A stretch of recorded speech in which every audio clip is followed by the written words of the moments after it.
Set ನಮಗಿದ್ರೆ Bible ಹೇಳುತ್ತೆ, ಎಲ್ಲಿ ನೀವು ನನ್ನನ್ನ ಘನಪಡಿಸ್ತೀರೋ ನಾನು ನಿಮ್ಮನ್ನ ಜನರ ಮುಂದೆ ಘನಪಡಿಸ್ತೀನಿ. ಇದು ದೇವರ ವಾಕ್ಯ.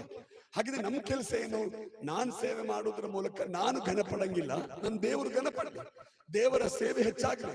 ಹಾಗೆ ಆ ಒಂದು ಮೆಂಟಾಲಿಟಿಯಲ್ಲಿ, ಮೈಂಡ್ ಸೆಟ್ ಅಲ್ಲಿ ನಾವು ಬೆಳೆದ್ರೆ ನಮ್ಮನ್ನ ಎಲ್ಲೆಲ್ಲಿ ಘನಪಡಿಸ್ಬೇಕು ಅಲ್ಲೆಲ್ಲ ದೇವರು ನಮ್ಮನ್ನ ಘನಪಡಿಸ್ತಾನೆ. ಕ್ಲಿಯರ್? ಯಾಕೆಂದ್ರೆ ಸೇವೆ ಬಹಳ ಮುಖ್ಯ. ದೇವರ ಕರುಣೆಯಿಂದ ನಮಗೆ ಸಿಕ್ಕಿದೆ. ನೀವ್ ಯಾರಾದ್ರೂ ಫೋರ್ಸ್ ಮಾಡಿದ್ರೆ, ದೇವರೇ ನನಗೆ ಕೊಡಪ ಸೇವೆ ಅಂತ ಇಲ್ಲ. ಹಾಗೇನಾದ್ರೂ ಫೋರ್ಸ್ ಮಾಡಿದ್ರೆ ನೀವು ಚೂಸ್ ಮಾಡ್ಕೊಂಡು ಹಾಗೆ ಹೋಗ್ರಿ.